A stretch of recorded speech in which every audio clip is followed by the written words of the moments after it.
1 वाटी आलं,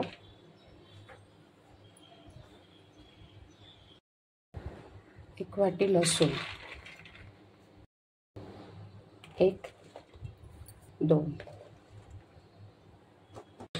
आणि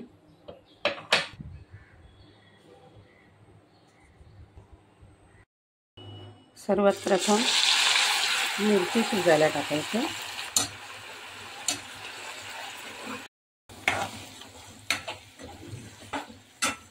गॅस स्लो करून 2 ते 3 मिनिटं ही मिरची तेलावर परतून घ्यायची आहे।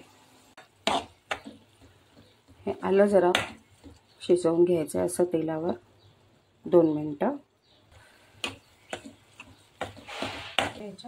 लसूण परतून घ्यायचे 2 मिनिटं।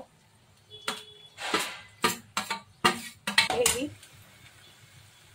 कुठेही मी हे मिश्रण वाटताना कुठेही पाण्याचा वापर केलेला नाही आहे, त्याच्यामुळे ही शेजवान चटणी आपली छान टिकू शकते आणि आपण ती फ्रीजमध्ये स्वच्छ काचेच्या भरणीत भरून स्टोर करू शकतो।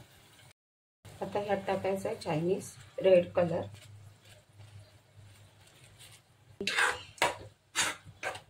चिली सॉस, ह्याचा अर्धा पाऊच आपण ऍड करूया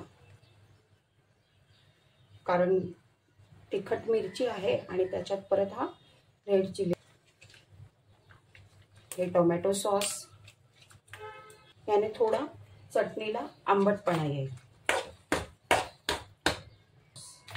डार्क सोया सॉस, हा 1 half spoon vinegar, white vinegar, याचा आहे अजिनोमोटो आणि हा आहे सेलरी पत्ता।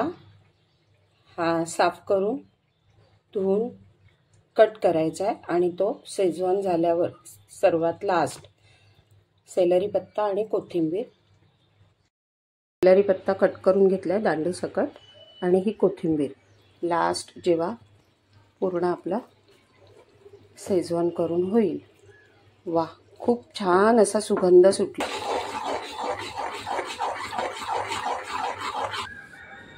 आणि ही तयारी आता माझ्या नातीच्या सायराच्या स्कूलच्या ॲक्टिव्हिटीसाठी मँगो फ्रूट बनवायचा आहे आणि तिला त्याच्यावरती 2 लाईन्स बोलायच्या आहेत। तर तयारी करून घेतली आहे, बघूया काय करते ते। माझा व्हिडिओ आवडला असेल तर लाईक करा, शेअर करा आणि कमेंट करायला विसरू नका आणि माझ्या चॅनलवर नवीन असाल तर सबस्क्राईब करा। Bye, take care. Mango fruit and yellow